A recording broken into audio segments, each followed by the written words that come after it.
Loch Ness, Scotland, 23 miles long, 750 feet deep, the largest lake in Britain. Massive and moody, the setting for one of the most enduring mysteries of modern times. Is this the home of an unknown monster, seen by hundreds over the years? Or is there a simpler explanation? The latest expedition is led by the Loch Ness submarine, here to uncover the secrets of the loch. The sub faces a mammoth task, to explore a body of water twice as deep as the North Sea. The loch is so big, it could hold the world's population 3 times over. The waters are black, stained with peat, a perfect place for an unsolved mystery.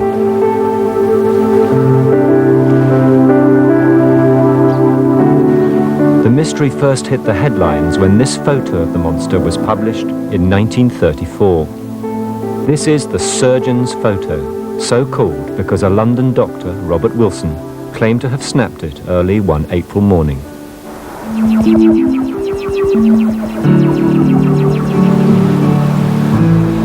As news of the picture of this strange creature spread to all corners of a fascinated world, Loch Ness became the most closely observed stretch of water on Earth. Hundreds of people saw the monster. It was like looking at the top part of a tyre inner tube. Black, I could see the water running off its back. It was sort of a dark brown, very, very rough, scaly. It stood erect out of the water and sailed right into our view. What James Ballantyne and others saw greatly resembled the surgeon's photo. People analysed and reanalysed the picture. Some drew attention to the flipper in front of the neck and the ring of waves created by the just submerged body behind the head. And the neck and head fit perfectly eyewitness accounts of the monster. But this photo, which had sparked such tremendous excitement, was in fact a fake. 2 men recently discovered the fraud, destroying in a moment the most famous proof for the Loch Ness monster. One, Alistair Boyd, an expert on the monster, spends time at the loch every year.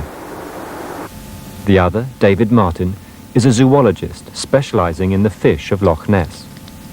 He was doing routine research when he stumbled on his discovery.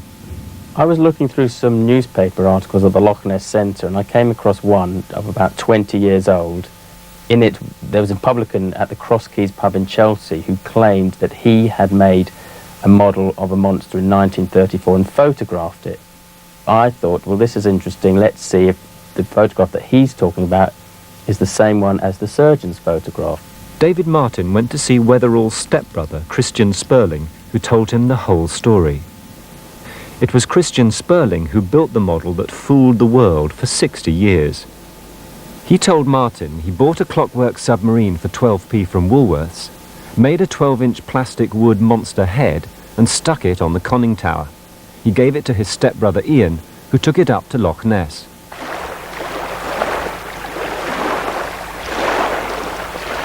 We recreated the model monster. Alistair Boyd showed us how they took the fraudulent picture. They came up and they found a small inlet where these little wavelets would look like full-size waves, to fool people as to the scale. And they just put the thing out. It was powered by a little clockwork motor. There was a key in the conning tower at the back, and they had it chugging along and took several shots of it. And I think that the best of them is what's now known as the surgeon's photograph.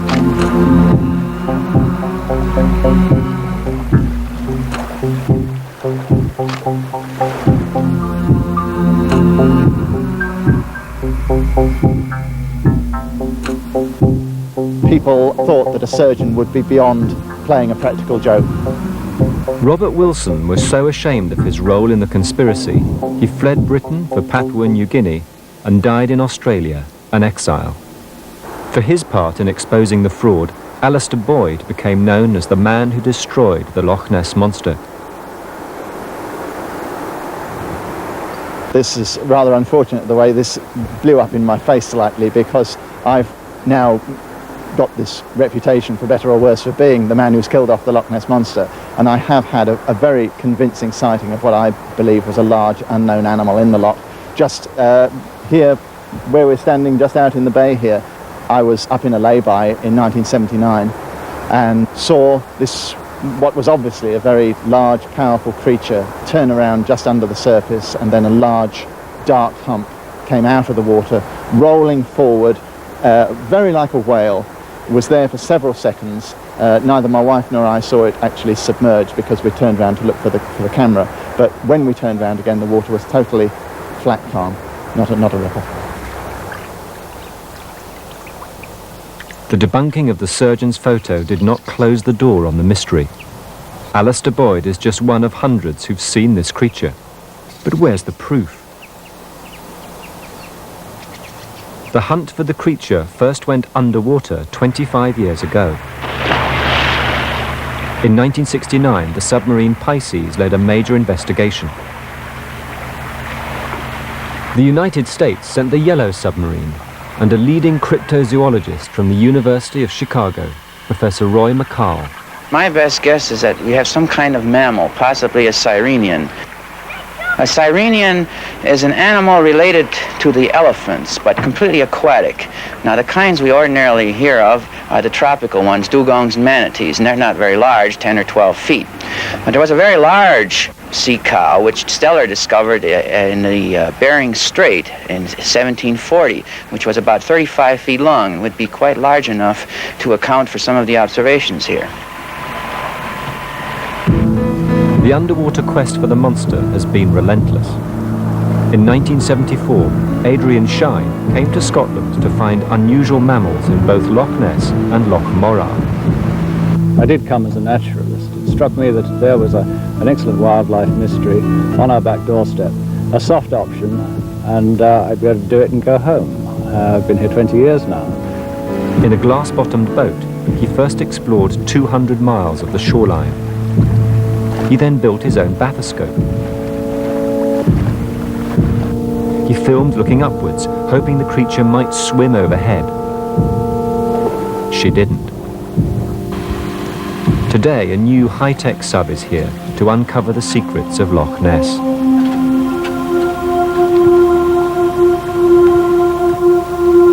The 34-foot Loch Ness submarine, a former Royal Navy vessel used to rescue nuclear submarines stranded at sea.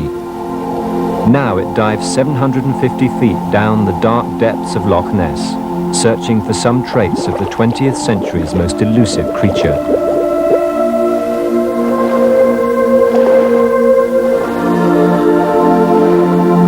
There's large cave formations, we understand, which we need to be looking into, and that possibly supports the theory that you've got tunnels linked into those caves that maybe go out possibly to sea or link in one of the other lochs in the area, and maybe supports the theory that Nessie can come and go.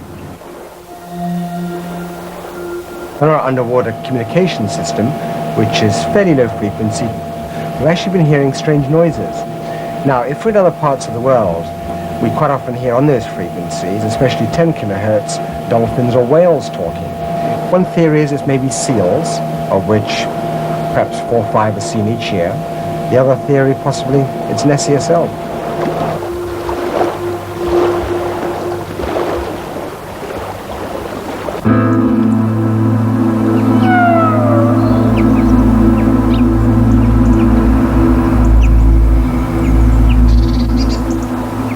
The monster story is so powerful, it can change a man's life forever.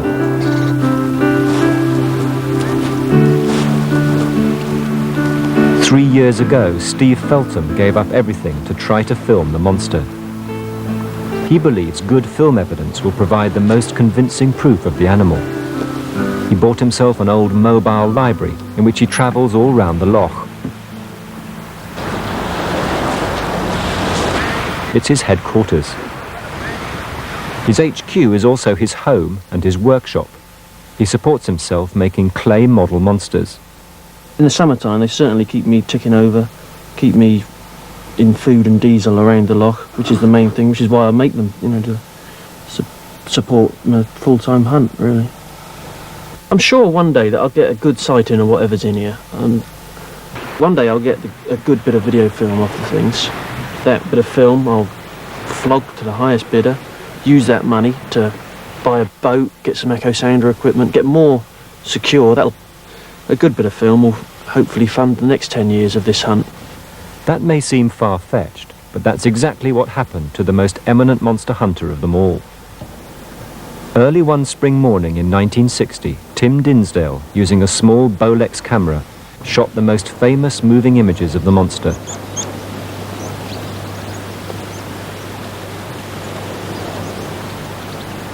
This film changed Dinsdale's life. It gave him funds to become the first full-time monster hunter and buy a whole range of equipment. Of course, a cine camera with rather a special 10:1 zoom lens and enough film. It's colour film, it's electrically driven, and it's a very exact piece of mechanism. Dinsdale's classic footage was the first ever movie film of the animal. I knew at once I was looking at the extraordinary humped back of some huge living creature, and with icy control started to film, firing long, steady bursts like a machine gunner. An hour later, Dinsdale filmed a 15-foot boat to compare with his shots of the monster. He then sent the footage to RAF Air Reconnaissance Intelligence Center, which concluded that it was probably an animate object, 12 to 16 feet long, 3 feet high, 6 feet wide, and traveling at 12 miles per hour. This is your 10th year since you got your film that you've been looking for the monster. What luck have you had during that time, really? Well, most interestingly, I haven't really had very much. I've missed it, I believe, on a couple of occasions by chance. I was there for a long time and then happened to go away, and it was seen shortly afterwards. But this, I think, is the luck of the draw. For 27 years until his death, Dinsdale hunted the mysterious animal. He never saw it again.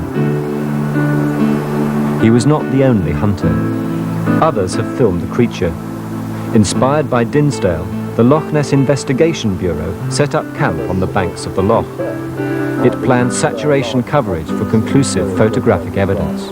Now, the majority of you are going to be manning cameras. And we man our cameras up and down the loch throughout the whole fortnight. One of the photographers was Dick Rayner. I photographed an object that I first saw as a silver line on the surface of the water. And through binoculars, I could see a small object sticking up at the front, perhaps a foot high, 6 inches diameter. And at that point, I decided to start filming. Soon afterwards, the pleasure boat Scott II came into frame, and I kept the camera running while that went part way through the frame. It gave a good idea of scale. Soon after it was processed, the RAF Photo Interpretation Branch were given the film to look at, and they said the object in it was possibly 7 feet long at the surface, going at an average speed of about 5 miles an hour.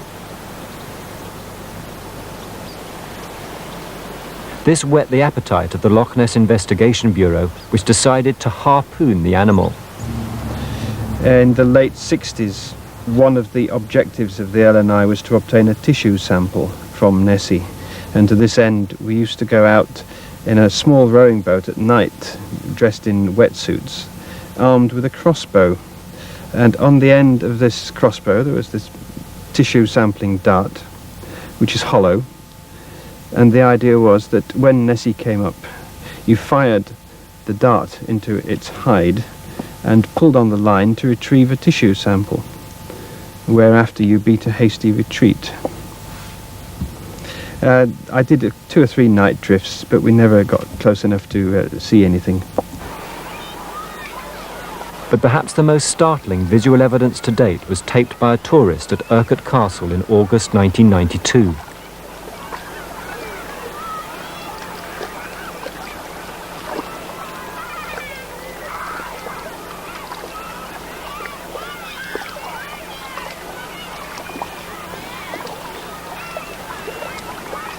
The tape was so convincing, it immediately rekindled the controversy between those who believe in a monster and the skeptics who don't.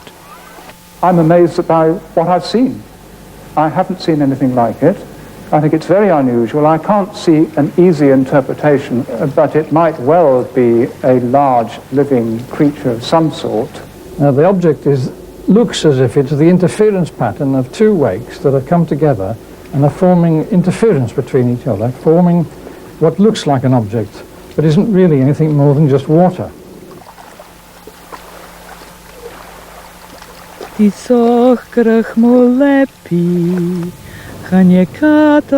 Scottish Highlanders have become used to such controversy.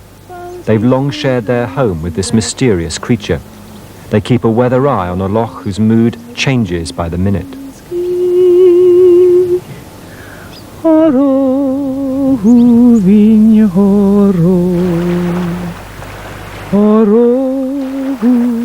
It's a very moody place.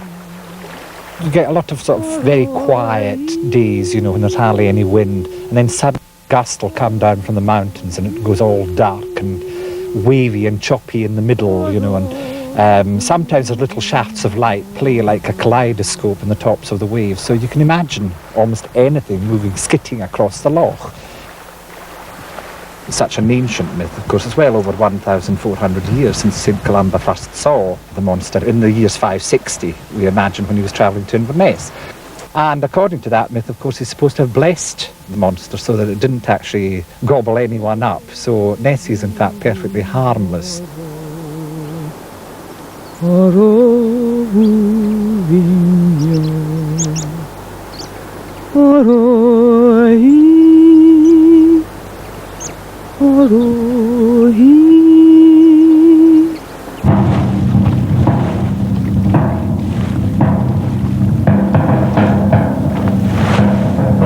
The inky black waters of Loch Ness ooze mystery.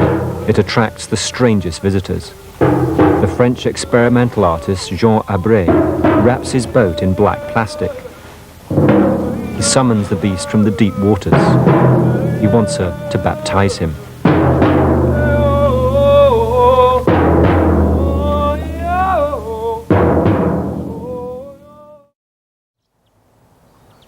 Loch Ness is both deep and dark.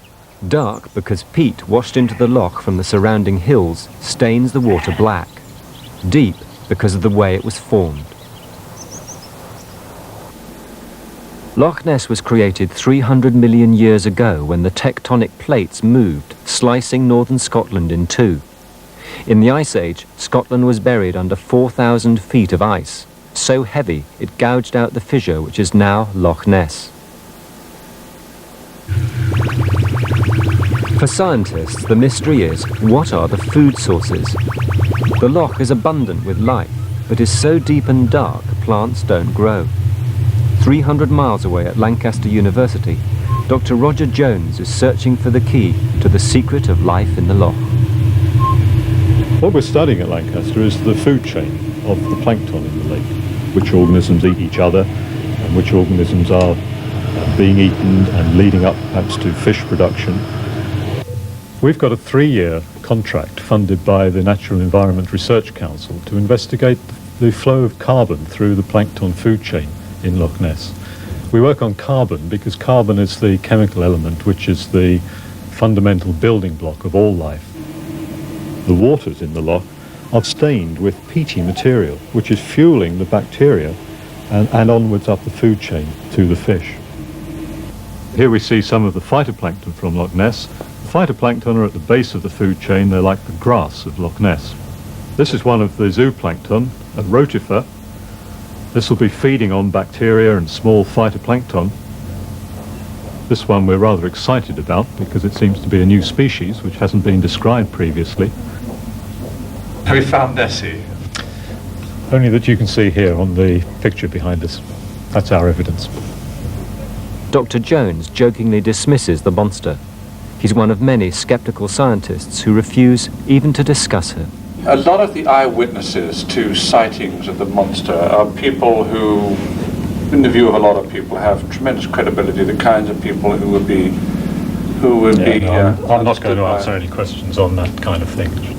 What about the nature of belief? I mean, what is science interested in as opposed to No, I'm not going to answer any questions on this. Even before the surgeon's photo was revealed as a hoax, many scientists had refused to acknowledge even the possibility of an unknown creature in the loch. To eyewitnesses, that's frustrating. Scientists tend to have had a dismissive attitude of the Loch Ness Monster, and yet at the same time have refused to get involved here.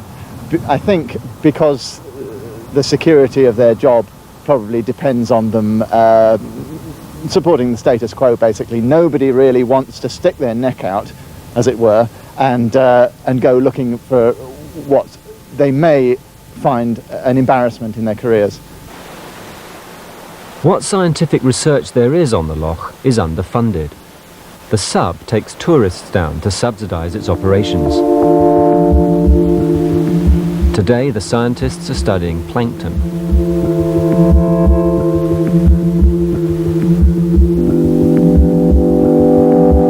During the day, the plankton hide 100 feet down.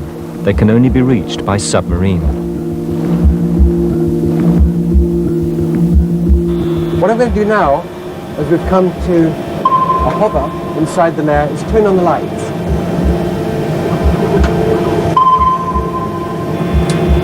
We want to prove that the scattering layer is made up of small fish, and so we've got to take photographic evidence that they're coming in here.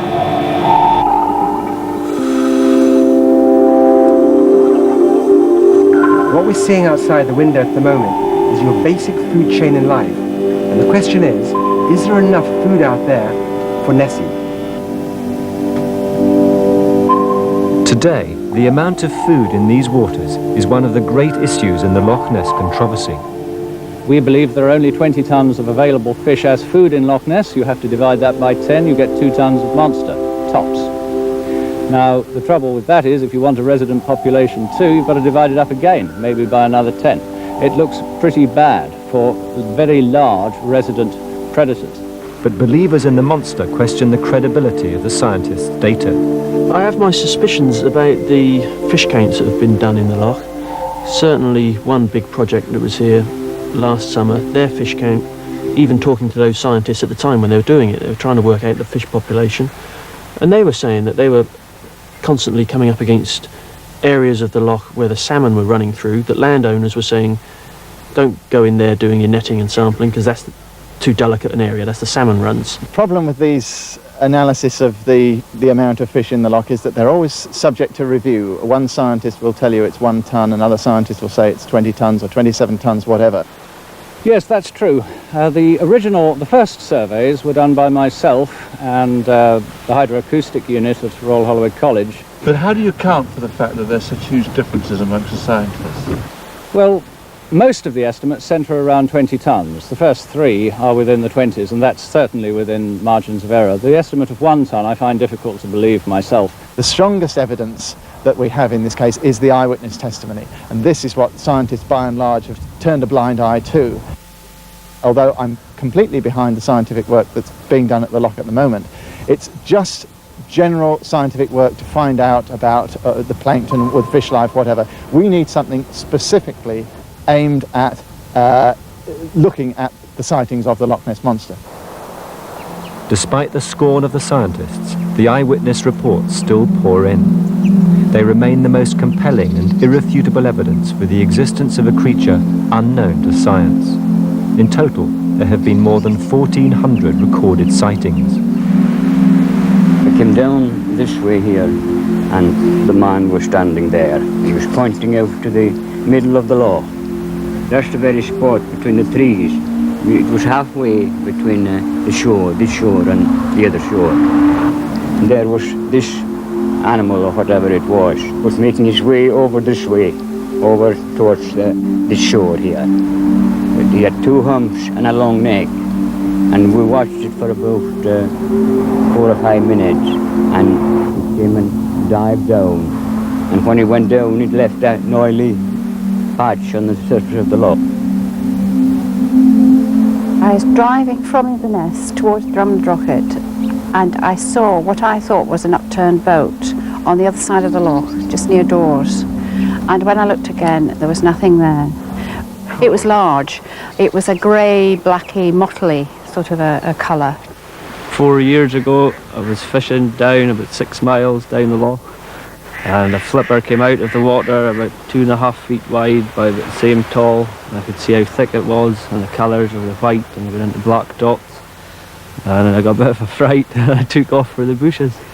I saw the Loch Ness monster as plainly as can be. She lifted up her tiny head and winked her eye at me. She swam into the middle of the Loch, she swam back to the shore. Going up and down and up and down and up and down and over. So what is it that people are seeing? In 1961, Tim Dinsdale, who spent 27 years monster hunting, analysed 100 detailed eyewitness accounts. We asked graphic designer Mike O'Donovan to recreate the animal based on this study. He used a 3D animation computer like the one used to create the dinosaurs in the movie Jurassic Park. We start with the basic profile curves from Dinsdale's sightings. He's got characteristics of a long neck, flat head, tail and humps. Dinsdale found 43% of the eyewitnesses had seen a horse-like head with a long neck. From this profile we make a 3D object. Nearly half saw humps. Now I'm going to enlarge the top right-hand window to show the 3D model, which I'm going to rotate. 1 in 3 described the monster as huge, tremendously long, and between 30 and 40 feet long. And next we add some more details.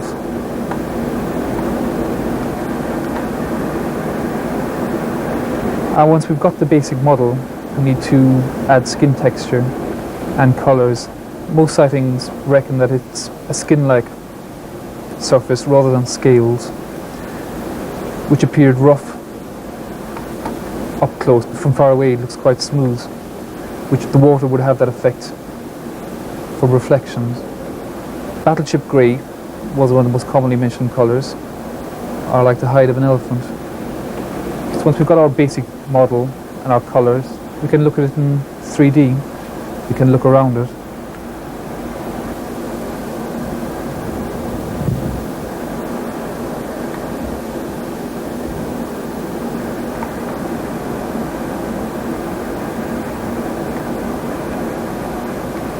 Our next step, of course, is to animate that.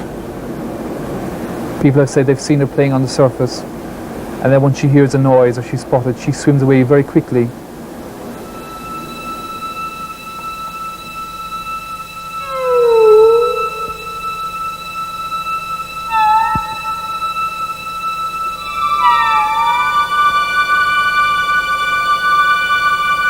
Could this be the mysterious creature that people see? But surely an animal as large as this must be detectable, even in the inky black waters of Loch Ness. Well, it is. In 1982, the Loch Ness Project used Sonar, a type of underwater radar. 150 experts spent 1,500 hours in a major expedition. They hunted for the monster at depths well below where normal fish live. They tuned the equipment to track only large echoes. They made 40 contacts that moved like large creatures. This contact is big and obviously diving. It has all the indications of being an animal. There's no two ways about that. This is a sonar trace of the loch. It's shaped like a trench. Here the sonar picks up fish. They are the crescent shapes, rarely more than 30 meters down, never lower than 60.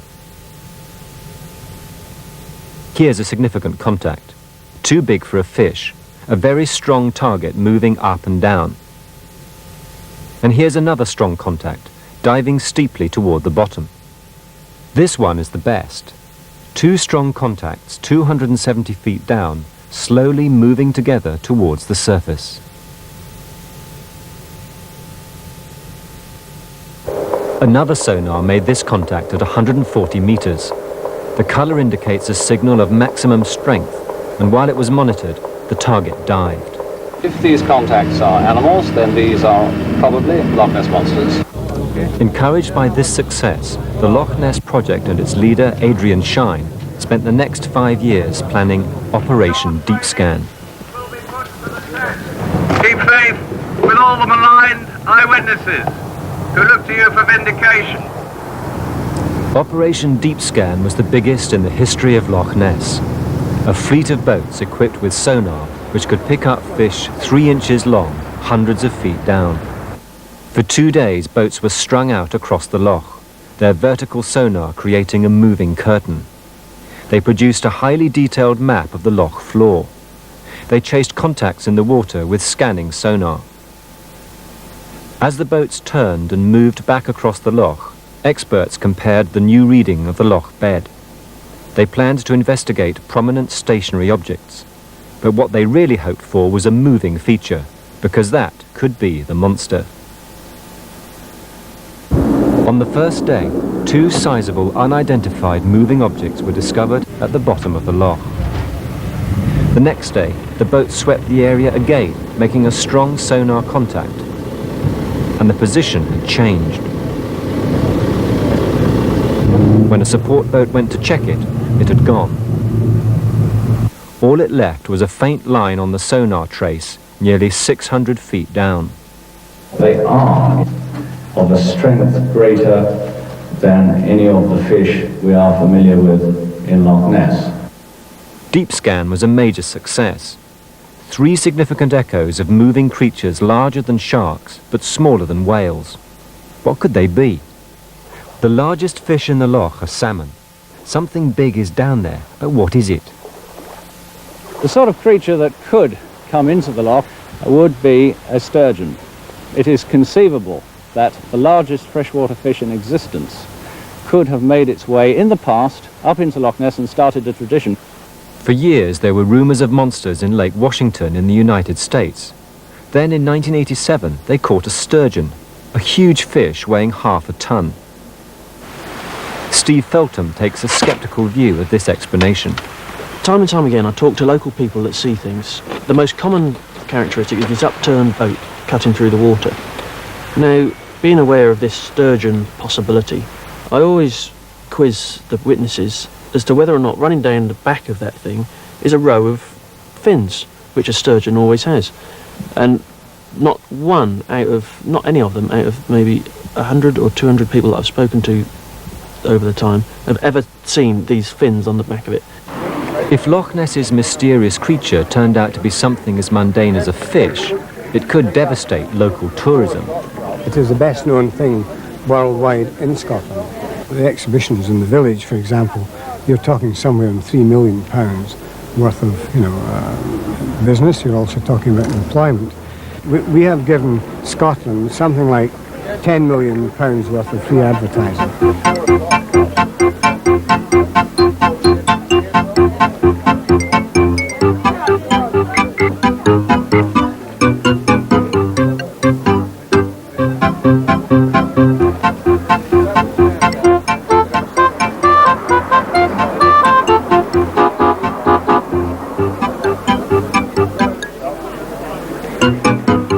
Everybody goes on about the fun part of it, the serious part of it, but we have got something here that has not been solved, and it's got to be done. Science is now taking an interest, which has only come about because we at the exhibition have actually thrown cash and interest and people at it for 20 years.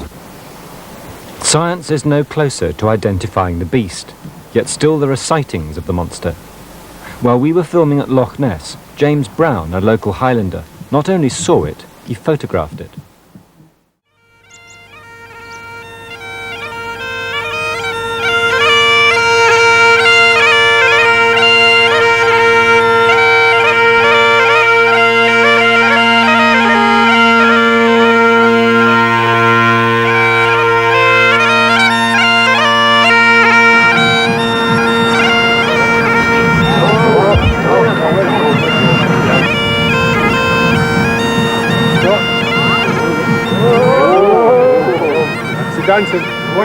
Every year, Highlanders gather on the loch to meet and play games.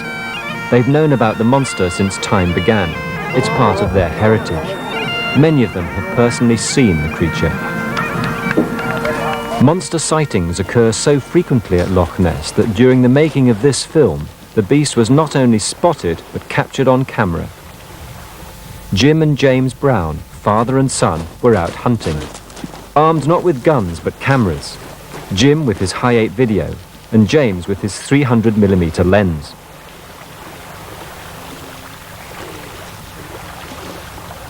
We started off out in the hills up there, originally going out to photograph deer, and I was looking down on the loch, you know, giving it a look just for Nessies, never know your luck, and this huge wake in the water caught my eye. Suddenly there was a big swirl in the middle of it, and a V shape headed off diagonally for the shore on the north side. Now, I followed this V and then saw a big dark hump come out the water, just ahead of the V, a big oval-shaped hump. Oh, probably 5 or 6 feet long and 3 feet wide maybe. And immediately it clicked, gosh, this must be Nessie. I've got it now, recording. I'll look at another one.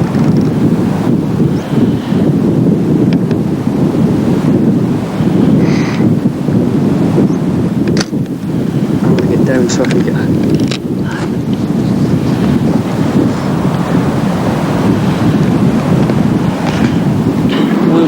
We're standing by the side of Loch Ness. This is the 23rd, isn't it? It's the 23rd of August. And we have just seen the Loch Ness monster on the other side of the loch, in that bay on the other side.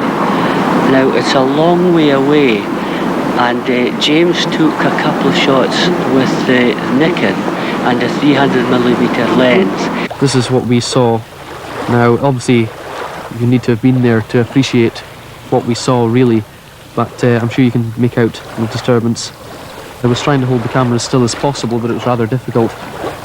This is the point where something black actually did bob up and down. As I say, I don't think I've caught it in the camera, but if you notice the first V at the head there, there's a sort of darkish blur there, which could possibly be the hump which my dad saw.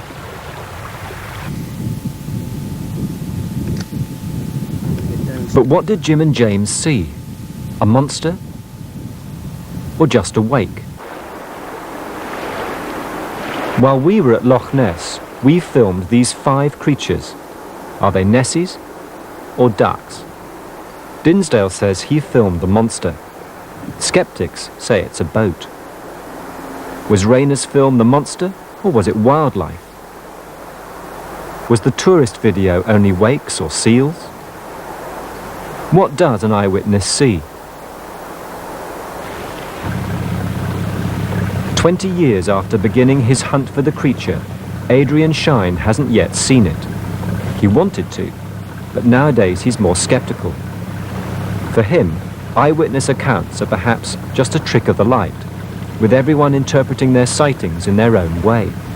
They are seeing their Nessie. Anything you do not understand on the surface of Loch Ness is your Nessie. And they are all seeing their Nessies.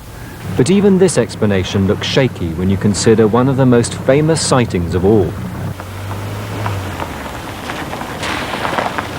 What happens to the controversy when not just one person, but 9 people all see the same Nessie at the same time? And they watch that Nessie for nearly an hour. No one has spent as long watching Nessie as Ian Cameron, a retired detective and former head of CID in the Highlands. On June the 6th, 1965, he had the longest ever sighting of the monster. As a former policeman, Ian Cameron knows that 9 credible witnesses to a murder would convince any judge and jury in court. But prior to 1965, he'd never believed in the Loch Ness monster. I was about 100, 150 yards up the shore from my friend William Fraser, and I was casting out when something caught my eye on the loch. It looked to me rather more like an upturned boat. I shouted to my friend who was further down, and he came up and we watched it, and as it went down we thought, well, it's going to come ashore, or it's going to tax down there, but suddenly it turned. So we went up, jumped into the car, went down to the next nearby. And then the most interesting thing was that all was where it demonstrated that it had a power source, because the wind as it's coming today was coming across at the angle, and if it had no means of power, it was definitely going to come on this shore. But it tracked right across the Clansman, arched out, and then it went straight across and submerged. Ian's friend, Willie Fraser, is now dead. Fraser had 2 sightings, one with Ian and one the previous year. We found his testimony, filmed back in 1969. I saw a large object come right out of the water in front of me. I was wading in the river fishing with fly fishing, and when I got out onto the bank, by the time I got down to the bank, it had disappeared, but had reappeared over here and made its way along the side of the loch for about 50 to 60 yards, remained stationary for 10 to 15 minutes, and then took off in the direction of the other side of the loch at considerable speed, putting out a tremendous wave. But a year later, you were both fishing here again. Now, what happened then? Well, on that occasion, we were fishing just on this spot here, and I went up to the point here to fish into the corner of the bay when I saw what I took to be an upturned boat. It was just a black mass, a large black mass.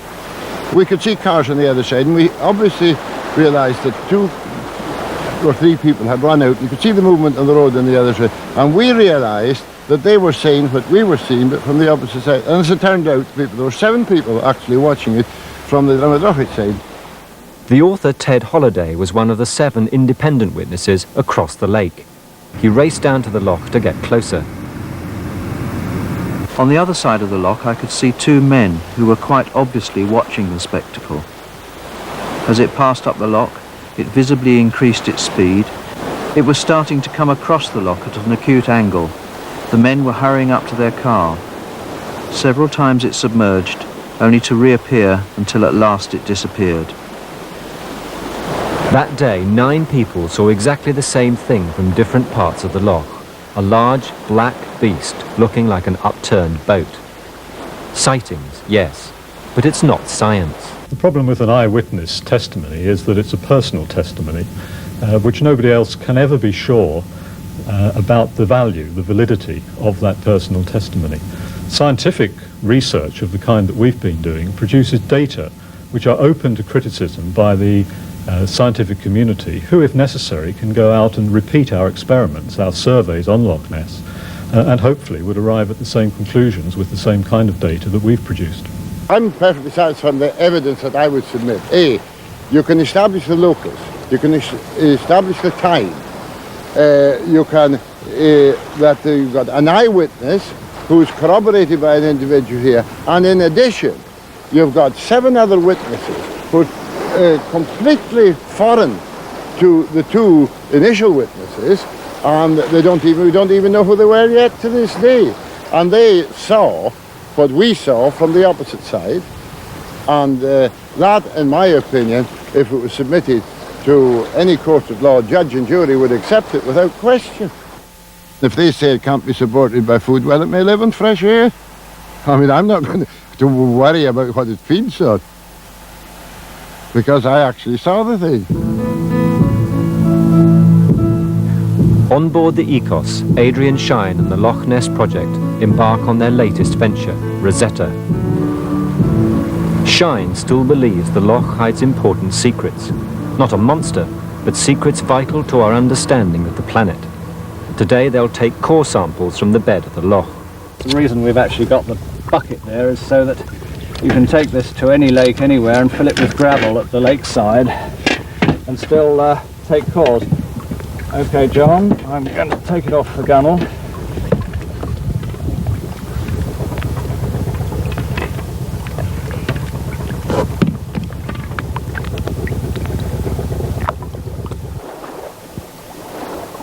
The loch's unique shape with steep sides and a flat bottom allows sediment to accumulate steadily and regularly like strata. Under 600 feet of water, it is undisturbed by currents.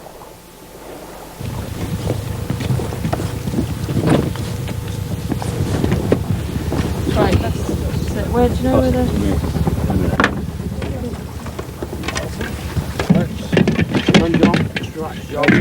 The core samples are time capsules. They reveal man's impact on his environment in times past and the possible effects of global warming in the years to come. Nice one. There we are, the history of Loch Ness like an open book, and every band a page. All we need to do is to understand the language that these are written in. All these little layers. You can see the top is very fluid, right down to about 15 centimeters or so. And that's our recent history there. And just down about here, there's a great big peak in the cesium levels, and that's Chernobyl. And a little bit further down, 1963, you've got the peak of the atom bomb testing in the atmosphere. And then we've got the whole history of the Industrial Revolution.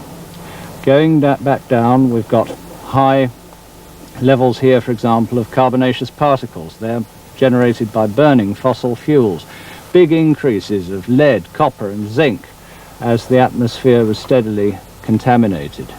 And there are other things in here too, for example, this layer here.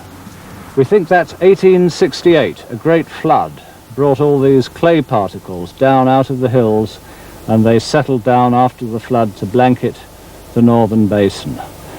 And then as we go further down, the layers become even closer together, the material's getting more and more compressed, back to Elizabethan times now. And finally, this latter part probably represents as much as 1,000 years ago. And 4 meters beneath this is the glacial clay, the material that was deposited 10,000 years ago as the ice went away. Adrian Shine has turned to science and away from the search for an unknown creature. But Steve Feltham and others are determined to continue the hunt. Been here 3 years now, summer and winter. This is the 4th summer, so there's 3 winters. But that's just the start, you know. My work here will go on for a lifetime, you know, decades yet of hunting to be done around the loch.